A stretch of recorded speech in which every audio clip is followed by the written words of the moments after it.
Today we will be learning Masechet Bava Kamma, Daf Kuftet Vav, and today's daf is sponsored by Amy Goldstein, in love and memory of her mother, Carolyn Barnett Goldstein. On her 5th yahrzeit, she was passionately dedicated to the Jewish people and the arts. We miss her larger-than-life presence every day and struggle to understand that she is gone. Today's daf is also sponsored by Abby Flamholt's daughter-in-law, Sigal Speecher Flamholtz, and her 2 granddaughters, Nitzan and Orly Flamholtz, in honor of Abby's birthdays. Thank you for paving the way for Talmud Torah in our family. That's beautiful. So let's start learning. We're going to start with the Mishna on the Daf Kuf Yudaled Amud Bet, and the Mishna says as following. המכיר כליו וספריו ביד אחר, ויצא לו שם גנבה בעיר, יישבע לו לוקח כמה נתן ויטול, ואם לאו כל הימנו, שאני אומר מחרם לאחר, ולקחן זה הימנו. So the first Mishnah is talking about a situation when Reuven is walking around the street and he sees his things being held by Shimon, and he recognizes things, his clothes, his books, whatever. But the thing is, Shimon bought it from someone else. He didn't steal it. He bought it from Levi, who's the thief. And everybody knows that Reuven had a break-in into his house. So it's famous and it's well known in the city that there was a break-in. So Shimon has to say how much he paid for it. He has to say it in Shvuah, to swear by it. And then Reuven, the first owner, will pay Shmuel, and that is takanat hashuk. Takanat hashuk is a very interesting takana, saying that you can't just walk around and tell people, oh, this is mine. You bought it, but it's really mine. It was stolen from me. You have to pay for it. Otherwise, people will not be able to buy anything. They would always be afraid maybe someone will come and claim and say that's originally mine and it was stolen from me. So takanat hashuk says that if something was stolen from you and you see it and you recognize it, if you want to take it back, first you pay the person who bought it, and then you go and find the thief and confront him and take him to Bet Din, whatever. So the Gemara says as following. Okay. וכי יצא לו שם גנבה בעיר, מה יהווה? לחוש דילמה זבנינו, והניהו כמפיק. Okay? So maybe no one stole anything from Reuven, and he just made it up because he wants it, but no one really stole from him. How do we know? It's sincere and honest. אמר רב יהודה אמר רב, כגון שבאו בני אדם בתוך ביתו, ועמד והפגין בלילה, ואמר נגנבו כליי. So Rav Yehuda, in the name of Rav, says, no, it was in the middle of the night. It was a big scene. Everybody knew and heard that he's shouting, there's a break-in in my house, there's a breaking in my house, and we know, we're sure that he's not lying. Okay? Kol sheken, ila matzah, okay? So it's not as if he's lying. He has a good explanation. Rav Kahana, mesayem ba mishmei Rav. And he says it's not, the situation is even more obvious. How do we know? But what happened was, you actually see the breaking, maybe even a tunnel, and you see people that spend the night in his house. יצאו, בני האדם שלנו בתוך ביתו, יצאו ואין בורקאות של כלים על כתפיהם. You actually see people leaving his house, carrying stuff outside. So it's obvious that there was a break-in and things were stolen from Reuven's house.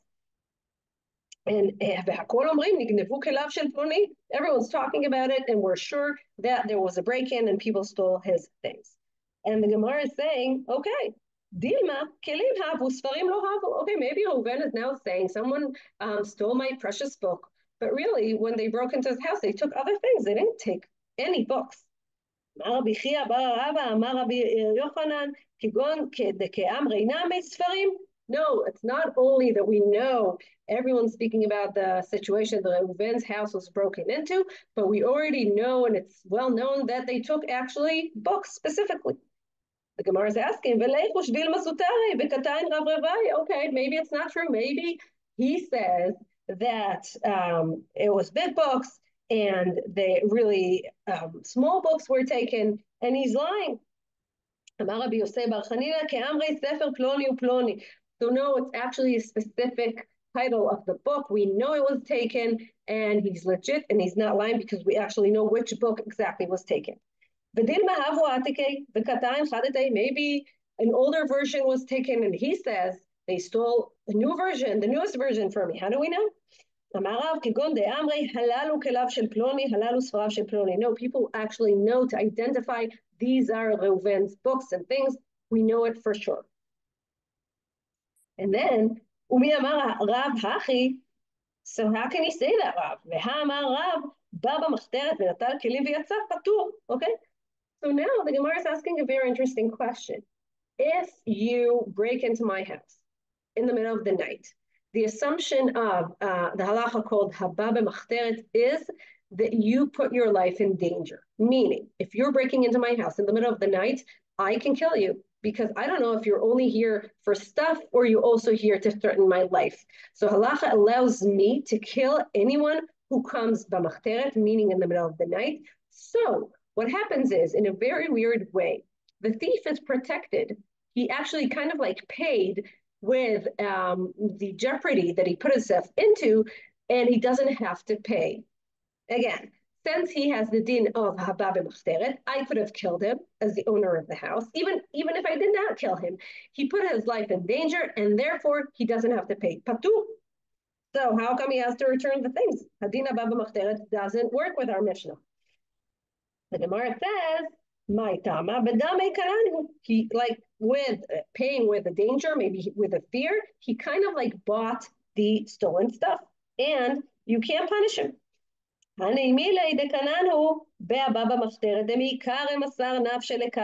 Okay, so you're right if really that was the situation. These thieves that we saw them,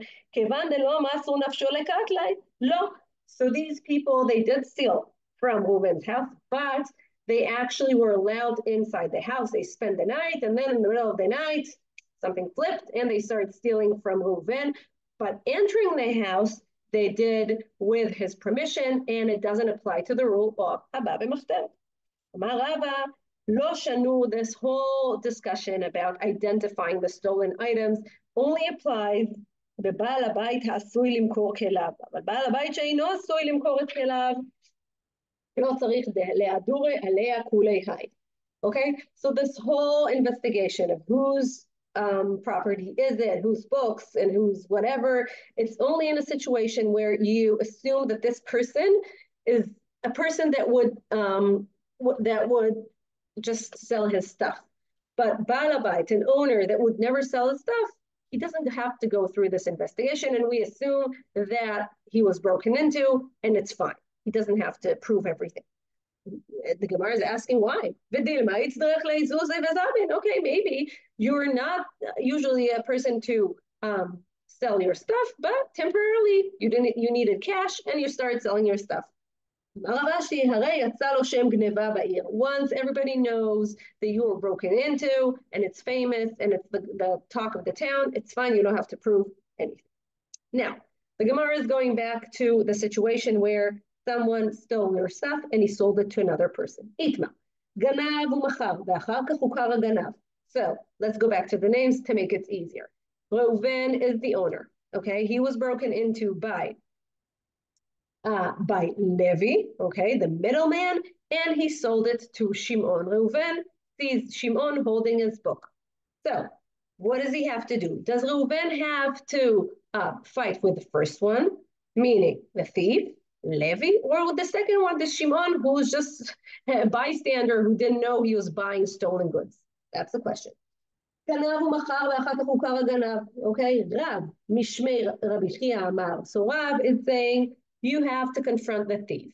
You have nothing to do with the second buyer. It's not his fault, and he's not the one to confront, okay? עם הראשון. זאת אומרת, אם הגנב רבי יוחנן, משמי רבי ינאי, אמר הדין עם השני. Meaning, Rabbi Yochanan is saying, no, you have to come to the person who bought the stuff. He's the one who's now holding the book or whatever it is, and this is the one that you have to confront. So again, Rav says confront the thief. Rabbi Yochanan says confront the holder of the object. There's no machloket here. Why? So Rabbi Yochanan kan lifnei yeush. So the owner is still wishing and looking for the stuff. He didn't give up yet. And then that's when you have to go speak to the second one. Why? Because it's still mine. I didn't lose any hope. But when Rav says, you have to go speak to the thief, okay? Both of them, Rav Chisda. So they both accept Rav Chisda's opinion that if it was stolen from me and I still didn't lose hope, there's no Yeush, I can take it to whoever I want, the thief or the buyer. It's up to me as the owner. Amar le Abaye, lo plige. What do you mean there's no machloket? I will give you a different example that will show you that there is machloket. Matnot keuna kelifnei yeush dame. Okay, so matnot keuna is stuff that if I bring a sacrifice, I have to give the kohanim three things: the cheek, lechi, zoa, the hand, I think, and kiva, the stomach. These are three things that I have to give a kohen. And what's special about matnot keuna is that there's no yeush. The kohanim are never giving it up. Why? There's always going to be a kohen working a shift, and he would be happy to get it. So there's no yeush. It's not like one owner that says, okay, I'm giving up on it. Matnot keuna, you will always have someone to give it to, and you can't say that yeush applies. Uflige, okay? Because Rav then says that you have to go speak to the thief. That we learned in the Mishna. A person comes to a butcher and he says to him, Amarlo, mechor li me'er shel para, ve'ayu ba'en matanot. So he's asking for the whole me'aim, testicles? No, not testicles, sorry. I can't remember how to say me'aim in English, but you'll figure it out. And he said, sell me the whole thing. And the stomach is part of it. So what do we do about it? Mechor li me'er shel para, ve'ayu ba'en matnot keuna. So he's not reducing the money that the stomach is worth from the butcher. But if I bought it, if I bought the whole me'aim on and on the scale, that's a different scenario, and I have to give the kohen, and I reduce the amount from the butcher. So Rav says, lo shanu, so the situation when I don't reduce the amount that the stomach is worth from the butcher, ela sheshakal atzmo, okay, when I'm the one who's, the self-checkouts, and I'm the one weighing the whole me'aim, okay, aval shakalo atabach, the butcher is the one doing the weighing, hadin im hatabach, the kohen should come to the tabach and says, where's the stomach? I'm supposed to get it. It's part of matnot keuna. So he does speak to the tabach himself. Okay? So Rav says you still speak to the thief, which is the butcher, and not the person who came and bought it. Ema, you can say, dini matabach. Okay? So in this situation, you can speak to HaKohen can go speak with the butcher. And the thing about it, it really wasn't stolen. And when the butcher gave it to the buyer, he didn't steal anything. Kamashmalan, that would have thought that they're not stolen, but they are. And then going back to Abaye, so what is the machloket between Rav and Rabbi Yochanan? Bedivrei Rabbi Chisda, so that's they disagree about what Rabbi Chisda said. So that Rav thinks that even if I'm not giving up, lifnei yeush, that's a situation, I still have to talk to the thief. Rav Zveid Amar, before I give up, lifnei yeush, everybody agrees that I can speak to the buyer and not to the thief. Okay. So what is the machloket? Kigon shenityashua be'alim. So now it's like an interesting situation.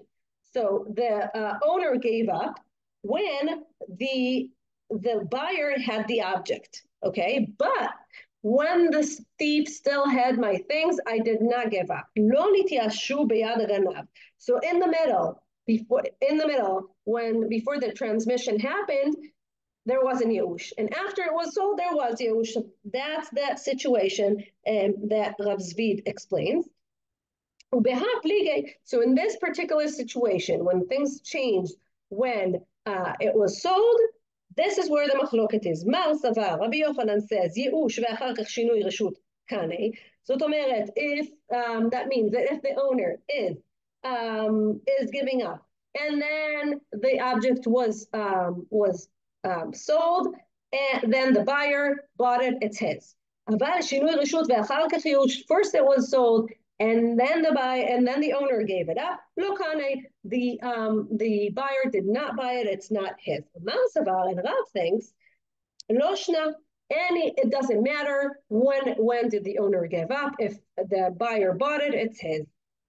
Rav Papa Amar, Rav Papa is saying when there's a garment, clothing, glima, it's obvious that you have to bring back and give back the piece of clothing that you stole. There's no question about it. He says the question is, do they apply takanat hashuk or not? That we said that, remember at the beginning, what is takanat hashuk? Also here, when the buyer was really innocent, he didn't know anything, and does he have to give it back? Rav, in the name of Rabbi Chia, says hadini marishon, you have to go speak to the thief. Dina halokech delishkol zuzei min aganav, זאת אומרת, לא עשו בו תקנת השוק. You don't apply takanat hashuk in this situation. Rabbi Yochanan משום רבי ינאי אמר, הדין עם השני דינה. הלוקח דלישקול מבעל הבית את כספו ועשו בו תקנת השוק. In this situation, Rabbi Yochanan say, you do apply תקנת השוק, and Rav says, you don't apply תקנת השוק. וסבר רב שלא עשו בו תקנת השוק. How come Rav says you don't apply תקנת השוק? Since Rav Huna was Rav's Talmud, he was his student, and how come? Because there's a story, and we show that Rav does think that takanat hashuk applies, and the story goes as following. Hanan Bisha. Hanan Bisha is a very famous bad guy in the Gemara, and the story was that Hanan Bisha stole glima, a piece of clothing, and sold it v'zavna. And then they found out that Hanan Bisha was the thief. Okay, so the situation, the trial comes before Rav Huna.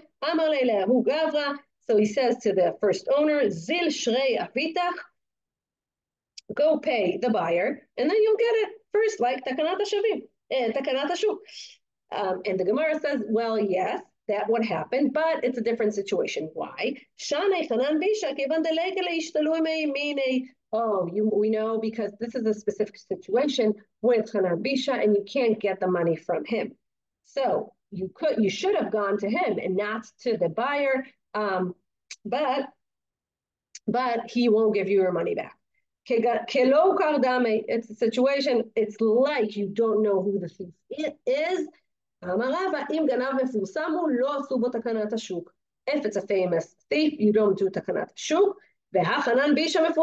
But he's famous. Everybody knows Hanan Bisha in the Gemara, and they did do takanat hashuk. So the Gemara's answer is, so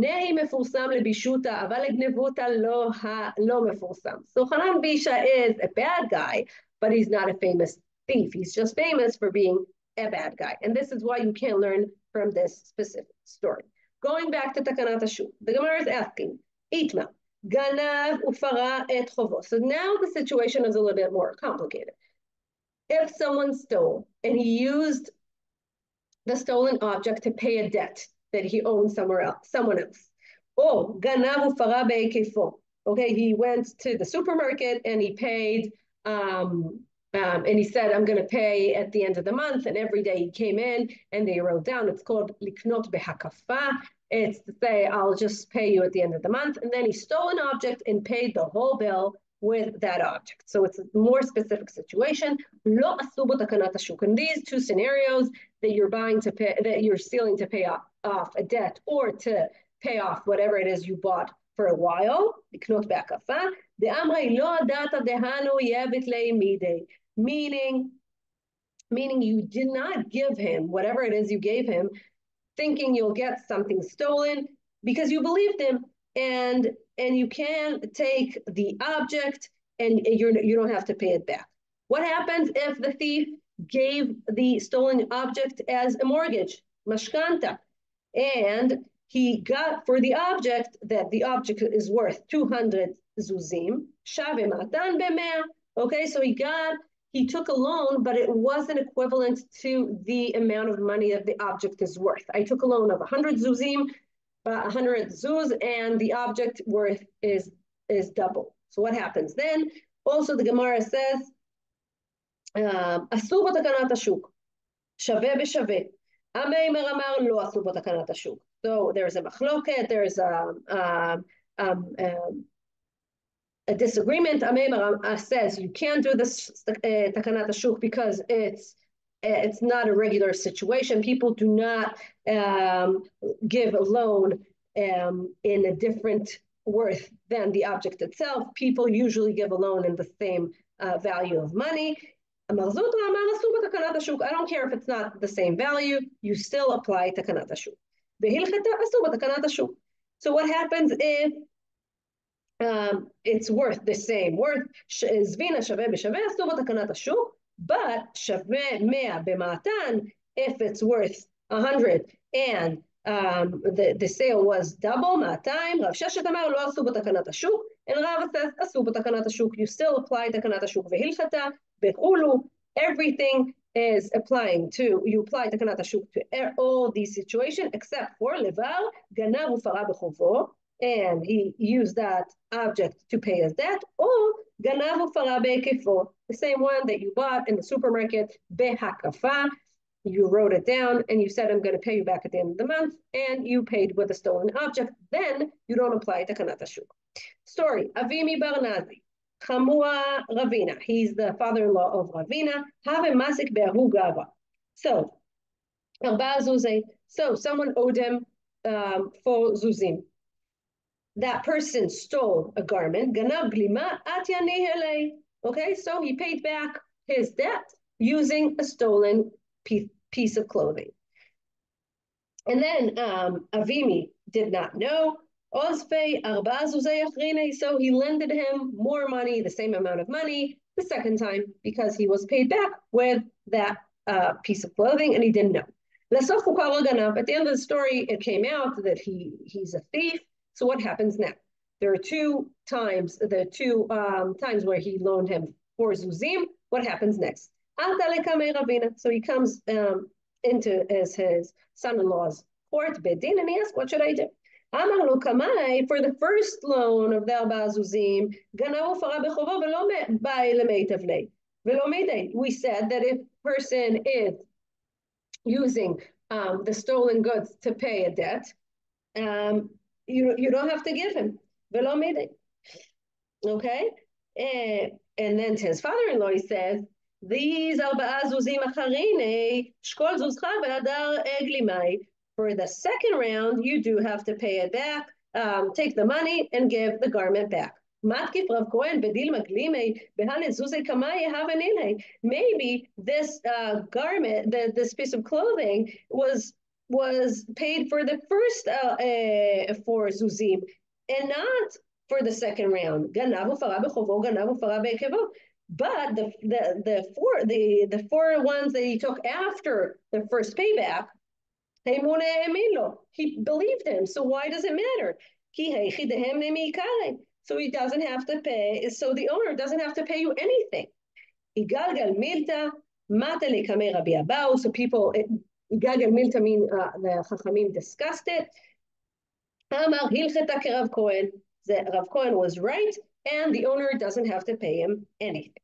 Narsha is a person who lived in a place called Narash. He stole a book, Ganav Sifra. So he came to a new place called Papunai, and he sold the book for 80 zuz. So the person who bought the book in Papunai, so he went and he sold the book again, but for 120 zuz. So he made a nice profit of 40 zuzim. So the object value has just gone up.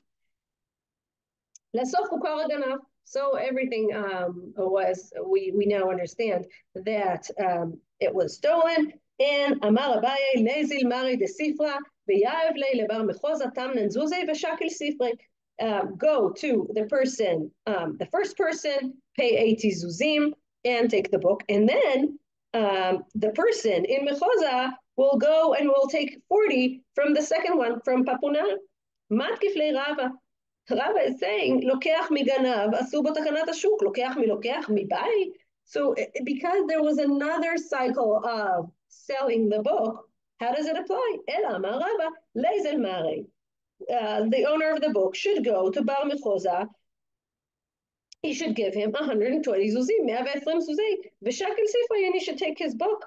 V'leizel mare de sifra, v'lishkol 40 mipapunai v'tamnan min arsha. And the person should take 40 from the person who lives in Papuna and 80 from the thief. That's what he should do. Second mission.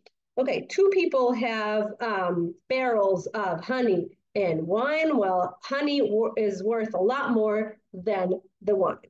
And then they meet up. זה בא בחביתו של יין וזה בא בחדו של דבש. נסדקה חבית של דבש. So the barrel where the honey is cracking down, and the person who's the owner of the wine barrel spills the wine in order to save the honey because the honey is more expensive. That's scenario number one. הציל את הדבש לתוכו, into the empty barrel because he spilled his wine. אין לו אלא שכרו. So the person who owns the honey only has to pay him the money of his of what he did, like schar avodah, paying him for what he did, and using his barrel, but he doesn't have to pay him for the wine that he spilled, even though he lost the wine. We'll ask soon why. But אם אמר, the owner of the wine, אציל שלך ואתה נותן לי דמי שלי, חייב ליתן לו. But if before spilling his wine, he made a condition at 9, and he said, I would only spill my wine if you pay me back for the wine, he has to pay him for whatever it is he lost. Okay, that's the second scenario. Third scenario, two people are riding on their donkeys and they're about to drown. And one is riding a premium donkey, and the other one is just riding a plain donkey. They're about to drown. His donkey is worth 100 dinars, and his friend is double the premium donkey. He's worth it's worth 200.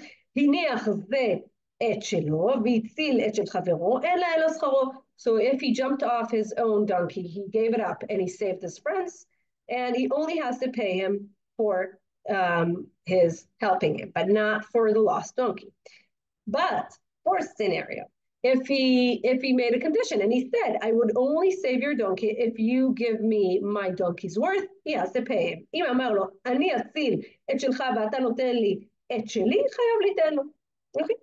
The Gemara is asking, wait, why? In the first scenario, with the honey and the wine, why? So he could say to the owner of the honey, your honey was about to be spilled and going into hefker, meaning it's not yours anymore because you can't save it. And I just won from the hefker. I just took it. Milotania, because we have a braita showing the same thing. הרי שהיה טעון כדי יין וכדי שמן וראה שהן משתברות, לא יאמר הרי זה תרומה ומעשר על פירות שיש לי בתוך ביתי. ואם אמר, לא אמר כלום. So the braita is a different situation. A person has barrels of wine and oil, and he sees that they're starting to crack up, and he says, you know what? Whatever I'm about to lose, I'm gonna give it as trumot u'masrot, and it's like kind of tricking halakha, because if I'm losing it anyway, I can just say, oh, okay, you know what? This is trumot u'masrot, and then I don't have to give trumot u'masrot from everything else that I have back at home. Meaning, why can't you do it? Because it's hefker. It's not yours anymore. It's about to be spilled on the floor. You can't save it. So you can't say this is about to be trumot u'masrot. ואם אמר לא אמר כלום. It doesn't help you. Okay, so it's hefker. Okay, so here in our scenario with the honey is hefker. It's not anyone's. The Kamma Rabbi Yomi. Okay, different. So Rabbi Yomi said, "She'ekel bet habad karuch alea." So the barrel is not completely broken. There's a small crack, but it's wrapped around it. Something called ekel. It's still holding the barrel, so it's not hefker. It's not going to get spilled that minute. It's not. It's a strong barrel. So now in our scenario in the Mishnah, the honey barrel is not completely broken and it's still wrapped and it's fine. And then there's a question about the braita. Remember the person whose barrels are about to break, and he said, you know what, I'm just going to give it as trumot u'masrot. Why doesn't it apply? Why can he say this is trumot u'masrot?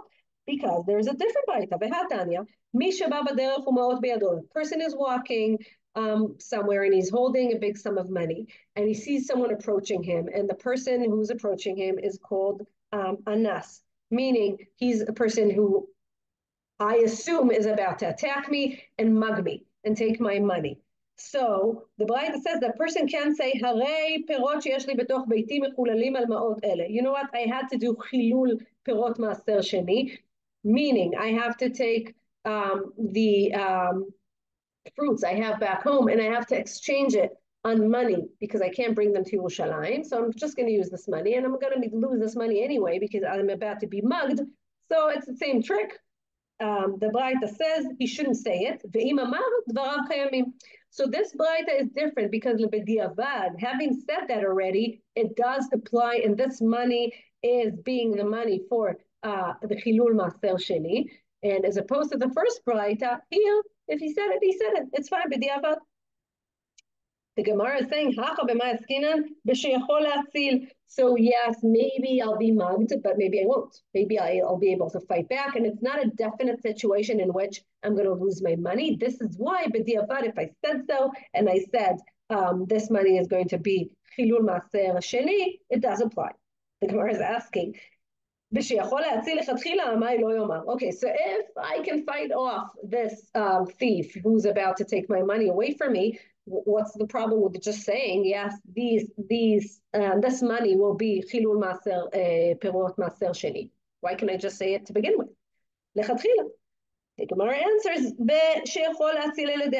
yes, I'm not sure, but in a very shat adchak, maybe you could save your money. So lechatchila, you shouldn't say it. B'diavad, if you already said that, it does apply. Gemara is asking, so every time there must be, I'm going to lose something, I can't say that this is a truma or hekdesh, different braita. So I have 10 barrels of wine, and this wine is problematic because of two things. One, it's impure, it's tameh, and two, it's tevel. I didn't give trumot u'masrot, and I can't use it. So I have the 10 barrels, and one of them is cracking up, and I'm sure that I'm about to lose it. So one should not say, you know what? This one is 1 out of 10. This is exactly the amount I have to give to for trumat maaser. I can't say that if I see that it's cracking and I'm about to lose it. But also in this braita, there's a situation that it was kept open. In the Gemara time, they believe that if you keep a barrel, a vessel, open, and I don't put the cover on it, a snake can come and spit his poison into it, and then it's poisonous, and you can't use it at all. So can I use that broken / full of poison barrel to give trumat maaser for the other 9? The braita says you should not do that. Bashemen lo ya'aseken mipnei hefsed kohen. Okay, so so you can say that for wine. You can say that for the shemen. Amar Rabbi Yirmiyah. No, it's not completely broken. You have the ekel habad. You have the thing wrapped up around it, karuch alea, and it's dripping, but it's not broken. Bishlama, let's assume nishbera chazia. Ela nitgalta lemay chazia. Okay, so you can save it if you wrap your thing around it if it's cracking. But what happens if it's left uncovered and there's going to be poisonous in it? What can you do with it? Okay, I can't drink the wine, but I can use it to spray around and put good smell in my house. But different braita says that if there's poisonous or you suspect that there's poison in it, you can't use it for anything. The braita says as following: water that was uncovered. You can't spill them in the street. You can't use them to build. You can't wash your home. Or give your cow to drink from it, or to your neighbor's cow. Why? Because it's poisonous. Don't do anything with it. So that the Gemara explains, no, you put it through misanenet, and you can keep the poison up, and the wine that is going through the misanenet with the holes is fine. You can save the wine, it's okay.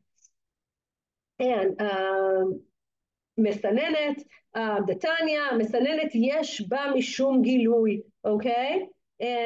You can't save it. You can't really see if the poison's here or there. You can't save it from the poison. בזמן שהתחתונה מגולה, אבל בזמן שהתחתונה מפוסה, אף על פי שהעליונה מגולה, אין בה משום גילוי. So he says, if there's upper part and lower parts of the barrel, the poison is like a sponge. It floats and it stays in its place, and it's not going to go into the lower part. And then you can use a misanenet, and you can save the wine. The Gemara is not convinced. Lav itmar ala, amar Rabbi Simon Rabbi Yoshua ben Levi, lo shenu ela shelo trako, aval im trako asur. He says, no, you can only say that once you didn't mix it. But if you mixed the wine, the poison is everywhere, and there's nothing you can do. Hatam, the Gemara answers, Hatam, if shal demanach midei apuma de chavita de shafeile. Okay, you can really, in a very slow way, move the wine and from one barrel to the other and save it, and the poison will stay in the first one. You can save it, and then you can use that first barrel that's about to break, like the first Mishna says. And according to Rabbi Nechemia, wait, going back to the first situation, remember we said that the wine was tameh, impure, and it was teven. So can you even do that? Can you give tumot u'masrot from tameh for tameh, impure to impure?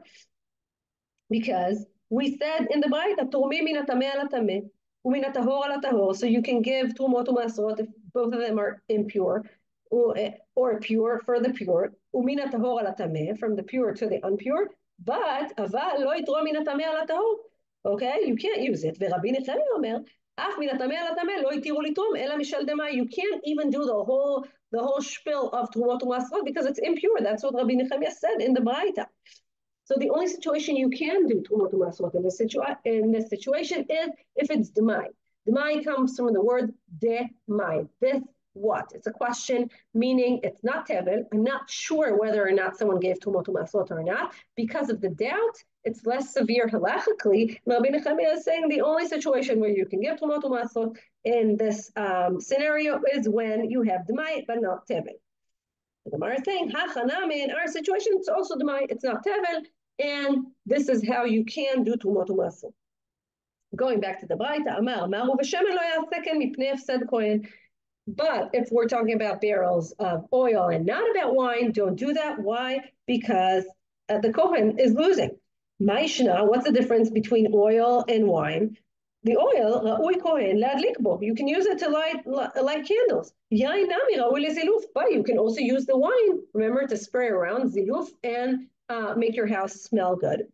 So you can say, okay, spraying the house is not a big thing. It's not worth it. But lighting a candle, the oil, of course, it's worth it for the Kohen.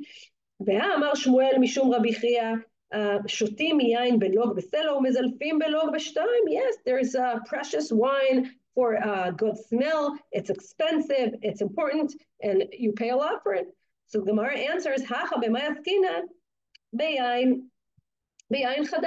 it's new, it doesn't smell good, you can't use it. So it's not a good answer. And the Gemara is saying, okay, you know what? So just take the wine and keep it somewhere. And it's going to age well, and then it's going to smell good.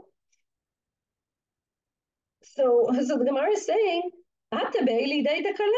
because people will forget it, that it's impure, that it's tameh. You put it somewhere in your house, someone's going to use it. It's going to cause damage.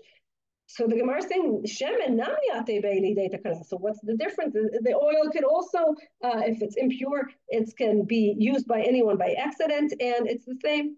The Gemara is saying, be'ofen damanach bekli ma'us. You put it in a like bad-looking vessel. It's on the side in the basement. Everybody knows.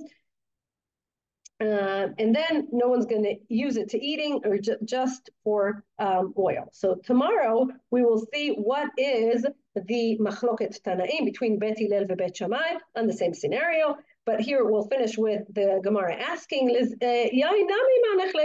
could also put the wine in the basement in a designated ugly vessel, and everyone will know. And the Gemara is saying, you want it for good, for making good smell around your house. You're going to put it in a bad, ugly looking, maybe a smelly looking vessel. It doesn't make sense. Okay, so the damage, what will happen if I'm going to leave it out in a corner and I'm going to say, you know what, I'll remember that it's impure, don't worry. It's a machloket. It's a discussion between Bet Hillel and Bet Shammai. Tomorrow, we'll see exactly what do they have to say about it. Ishal koach, everybody, and I hope Rabbanit Michelle will feel better tomorrow. Bye-bye.